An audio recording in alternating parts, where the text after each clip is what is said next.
देखिए,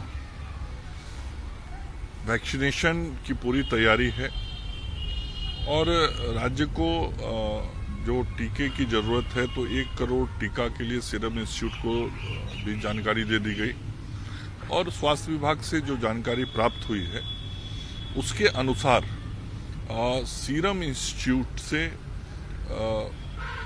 मई महीने में लगभग 11,89,000 डोज हमको वैक्सीन के मिलने वाले हैं और जो कोविशील्ड का होगा और जो कोवैक्सीन का है वह भी लगभग 4,14,000 के करीब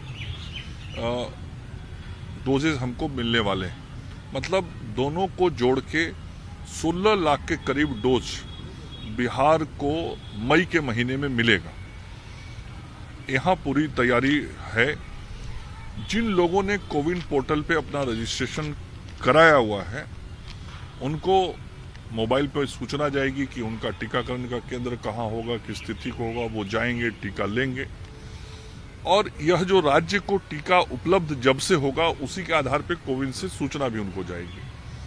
तो मैं समझता हूं कि शीघ्र वो उपलब्ध होगा और जैसे ही उपलब्ध हो जाएगा उसके तुरंत बाद से टीकाकरण का काम शुरू कर देंगे। रेमडेसिविर बिहार सरकार को मिला है, उसको बांटने का क्या पैमाना रखा गया है या फिर कैसे उसको हर देखिए, अभी तक भारत की सरकार की तरफ से जो रेमडेसिविर का कोटा बिहार के लिए अलॉट हुआ है तो 44,500 वायल अलॉट हुए हैं, जिसमें से 27,000 वायल बिहार पहुंच चुका है। उसमें से लगभग 20,000 वायल विभिन्न जिलों को, सिविल सर्जन को और मेडिकल कॉलेज हॉस्पिटल्स को भेजा जा चुका है। उसमें जिस अस्पताल को जरूरत है, प्राइवेट हॉस्पिटल्स को, वो हमारे गूगल पे अपना इंडेंट डालेंगे, पेशेंट का नाम डालेंगे और उसके आधार पर फिर उस अस्पताल को ये आवंटन होता है और आवंटन जिस मरीज के लिए होता है फिर उसको टीका उपलब्ध होता है। कोविड पेशेंट के लिए लगातार प्रयासरत है बिहार सरकार।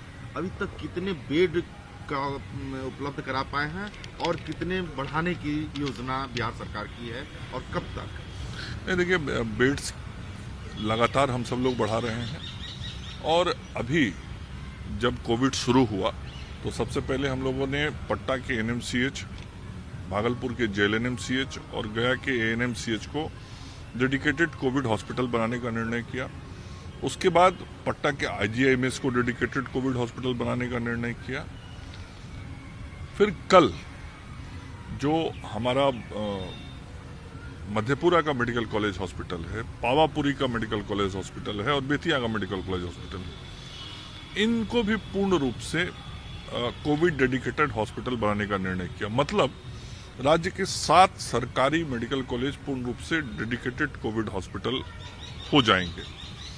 साथ ही जो 3 मेडिकल कॉलेज हॉस्पिटल है, पीएमसीएच, एसकेएमसीएच और डीएमसीएच, इन अस्पतालों में भी 75% बेड कोविड मरीजों के लिए होंगे। इसके अतिरिक्त आज ही पटना के राजेंद्र नगर में 85 बेड का ऑक्सीजन युक्त हॉस्पिटल शुरू हो गया है। 30 बेड वहां और हैं जिस पर सीसीसी की सुविधा होगी, मतलब जो सामान्य कोरोना मरीजों को सुविधा दी जाती है। तो 115 बेड का वहां शुरू हो गया है। जो हमारा बिहटा के अंदर ईएसआईसी का हॉस्पिटल है वहां पे 50 बेड अभी काम कर रहा है और कल से 150 बेड और वहां एडिशनल काम करने लगेगा। उसके लिए जो डॉक्टर्स चाहिए वो हमारे डीआरडीओ सेना के माध्यम से उपलब्ध हुए हैं। अन्य जो मानव बल और चाहिए थे वहां सहयोग के लिए, वो सभी सुविधाएं राज्य सरकार के द्वारा दे दी गई हैं। पाटलिपुत्रा स्पोर्ट्स कॉम्प्लेक्स आज मैं स्वयं गया था। सोमवार से वहां भी ये 100 बेड का अस्थायी अस्पताल शुरू होगा। इसके अतिरिक्त जो जयप्रभा मैदानता है, जयप्रभा मैदानता में भी आज मैंने स्वयं जाके वहाँ की चीज़ों को, तैयारियों को देखा है। वहाँ मुझे लगता है कि 7-8 दिन का समय और लगेगा, तो वहाँ भी इसकी सुविधा शुरू की जाएगी। तो हम सब लोग लगातार पटना के अंदर भी बेडों की संख्या बढ़ा रहे हैं और विभिन्न जो हमारे मेडिकल कॉलेज अस्पताल हैं वहाँ भी बेड्स के नंबर को हम लोग आगे बढ़ा रहे हैं। ऑक्सीजन की स्थिति हालांकि बहुत बेहतर हुई है, लेकिन अभी ऐसी भी स्थिति नहीं आ पाई है कि हर लोगों को ऑक्सीजन उपलब्ध हो पा रहा है। कभी कभी एनएमसीएच की ही बात कर ले, वहाँ कल आधे घंटे के लिए ऑक्सीजन को रोकना नहीं नहीं नहीं नहीं, ऑक्सीजन कभी रुक ही नहीं सकता है। और मीडिया में ये समाचार जरूर समय समय पर पिछले कई दिनों से मैं देखता हूँ कि चलता है, लेकिन ऑक्सीजन की उपलब्धता लगातार बनी हुई है, निरंतर बनी हुई है और हर अस्पताल को आवश्यकता अनुसार ऑक्सीजन उपलब्ध कराया जा रहा है। उपलब्धता और बढ़े इसके लिए हम सब लोग प्रयास कर रहे हैं। IOCL से 3 टैंकर लिए गए हैं जिसके माध्यम से ढुलाई का काम और बढ़ाया जा रहा है। 8 नए प्लांट शुरू किए गए हैं जहां पे सिलेंडर भरे जाते हैं, रिफिल किए जाते हैं। इसके अतिरिक्त 6 कॉम्फिट के हम लोगों ने लॉरी लिए हैं।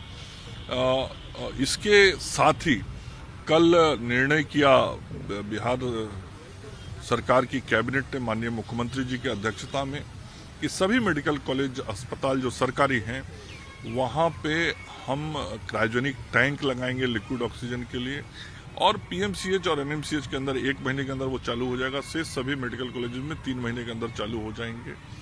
तो हर तरीके से प्रयास हो रहा है कि हम ऑक्सीजन की आपूर्ति को बढ़ाएं, ऑक्सीजन के ट्रांसपोर्टेशन को बढ़ाएं और ऑक्सीजन के रिफिलिंग कैपेसिटी को भी बढ़ाएं। कहा जा रहा है हर जगह की अगले 1 आध महीने में तीसरा स्ट्रेन शुरू हो सकता है, ये है और ये एक्सपेक्ट किया जा रहा है।